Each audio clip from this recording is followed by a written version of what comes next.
नमस्कार मित्रांनो, मुंबई न्यूज आणि न्यूज. मी बोलतोय धनंजय लवांडे. मी आज आहे क्योटो सिटीमध्ये, जपान. जपानला आलो आहे मी 8 तारखेला. 8 तारखेचं फ्लाईट होतं. रात्री 8ला फ्लाईट होतं मुंबईमधनं. सकाळी आम्ही साधारण 7:30-8 वाजता पोहोचलो. तिथं आम्हाला मुलगी आली होती घ्यायला. त्यानंतर आम्ही मग टोकियोमध्ये गेलो. टोकियोमध्ये 4 दिवस राहिलो. टोकियो सिटी बघितली. आता क्योटोला आलो आहे मी. तर क्योटोला हे हॉटेल आहे, हॉटेल स्माईल. त्या हॉटेल स्माईलमध्ये बसून कॉफी पितो आहे मी. खूप छान जपानची ट्रिप आहे. आमच्या छोट्या मुलीने अरेंज केली होती धाकट्या संजनाने. ती ह्या वेळेला काय आली नाही इंडियामध्ये. तर ते म्हटले, पप्पा मम्मी तुम्हीच या जपानमध्ये, आपण भेटू आणि जपान बघू. मला पण सुट्टी एन्जॉय करायची जपानमध्ये. तिलाही बघायचं होतं जपान. ती अमेरिकन आली नाही, मी इंडियातनं. 4-5 दिवस खूप मजेत गेली. कशी गेली आम्हालाच कळलं नाही. इतकं सुंदर जपान आहे. हे म्हणजे प्रत्येकाने बघावं. भारतीय माणसाने असं जपान आहे. यांच्याकडनं खूप काही गोष्टी शिकण्यासारख्या आहेत. आपल्यापेक्षा ते कमीत कमी 50 वर्ष पुढं आहेत. कारण इतकं सुंदर आणि स्वच्छ शहर मी तरी आत्तापर्यंत बघितलं नव्हतं.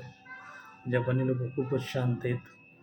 आता आम्ही बऱ्याच ठिकाणी फिरलो. स्टेशनवर वगैरे कुठेही कचरा नाही आहे. आम्ही जरी कुठलं पाकीट वगैरे घेतलं बिस्किट्स वगैरे, तर आम्ही ते बिस्किटचं पाकीट किंवा जी कॅरी बॅग असते ती आमच्याच बॅगमध्ये टाकतो आणि नंतर जिथं डस्टबिन असेल तिथं ती आम्हाला टाकावी लागते. रेल्वेमध्ये प्रवास केला. रेल्वे पण खूप स्वच्छ आहे. रेल्वेमध्ये इतकं स्ट्रिक्ट रूल आहेत त्यांचे की त्यांना जरी तुम्ही सिगारेट तर ओढलं तर सोडच, नुसतं धूर जरी दिसलं तरी अलार्म वाजतात तिथं. अलार्म वाजले समजा की त्यांच्या सिक्युरिटी येतात आणि लगेच तुम्हाला अरेस्ट करतात. फाईन वगैरे पण जबरदस्त असते. आणि जिकडे पाहावं तिकडे स्वच्छताच आहे. त्यानंतर आम्ही मुद्दामून इथलं रेसिडेन्शियल एरियामध्ये फिरलो. म्हटलं बघावं रेसिडेन्शियल एरियामध्ये लोकं कशी राहतात. रेसिडेन्शियल एरियामध्ये रस्त्याच्यामध्ये आम्हाला एकही गाडी पार्क केलेली दिसली नाही. कुठेही कचरा नाही, बाहेर लोकं नाहीत. आपल्यासारखे जे लोकं टोळभरव जे गप्पा मारत असतात, एकमेकाची चेष्टा करत असतात, तसलं आम्हाला काहीच दिसलं नाही इथं. एखादी बाई बाहेर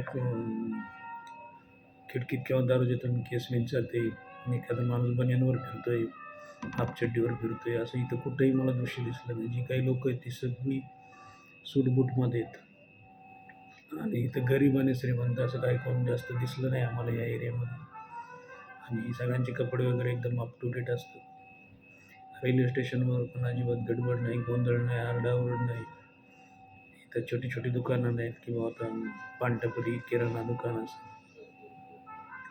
माझ्या मागं दिसते तुम्हाला हे वेंडिंग मशीन आहे. याच्यामध्ये पैसे टाकायचे. तुम्हाला जी पाहिजे ती त्याच्यामध्ये जे सोडा असेल म्हणा, कोका कोला असेल ते ऑटोमॅटिक येतं त्या मशीनमध्ये पैसे टाकले. त्याच्या मागं दुसरं ब्लॅक कलरचं दिसतं ते कॉफीचं मशीन आहे. त्यातनं मी आत्ता कॉफी घेतली. असं हे सुंदर शहर आहे. इथली टेक्नॉलॉजी बघण्यासारखी आहे. मी येता जाता ऑब्झर्व करत होतो की यांचं कंपाऊंड कसं बनवलं आहे, नदी कशी आहे, जिथे नदीचं पाणी एकदम स्वच्छ आहे. आणि ह्यांना काय झालेलं आहे, यांनी काय केलेलं आहे की ह्यांच्या ज्या सिटीज आहेत त्या टुरिस्टसाठी डेव्हलप केलेले आहेत. इथं मी मुद्दाम हळू बोलतो आहे कारण हॉटेलमध्ये बसलो आहे, तर बाकीच्यांना डिस्टर्ब होऊ नये म्हणून मला काय जास्त मोठ्या आवाजात काय बोलता येत नाही. तर ह्यांनी काय केलेलं आहे की सिटीज डेव्हलप केलेले आहेत टुरिस्टसाठी. गव्हर्नमेंटने इतका खर्च केला आहे आणि जे त्यांचं जे नदीचं पाणी आहे किंवा त्यांचं जे रेसिडेन्शियल एरियामधलं जे त्यांनी त्यांचे छोटे छोटे कॅनल आहेत, ते पाणी पण इतकं सुंदर दिसतं. त्याचे मी बरेचसे फोटो काढले. नेक्स्ट व्हिडिओमध्ये मी तुम्हाला दाखवाल पण ते. इतकं सुंदर शहर आहे की म्हणजे काय म्हणजे वर्णन करण्याच्या पलीकडे. आपण कसे वागतो, आपण कशी कचरा टाकतो, त्याचे आम्हाला स्वतःलाच वाटायला लागले. आमची मुलगी पण आम्हाला सांगत असेल, की इकडं नका टाकू, तिथं नका टाकू, बॅगमध्ये ठेवा. मग ते आपल्याला डस्टबिनमध्ये टाकायचं आहे. तर आम्हाला आता सवय झाली आणि आरडाओरडा अजिबात नाही.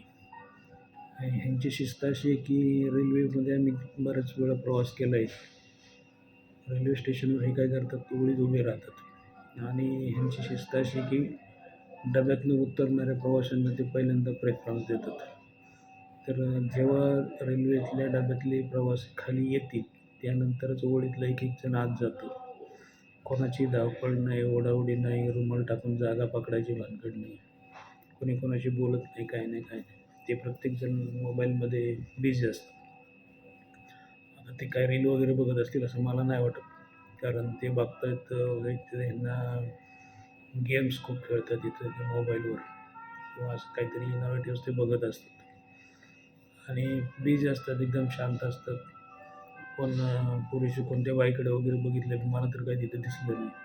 म्हणजे आपल्या इंडियात चालत असते, कोण आले कोण गेले असलं काही प्रकार इथं नाही आहे. लेडीजचं प्रमाण मला थोडंसं जास्त वाटतं इथं.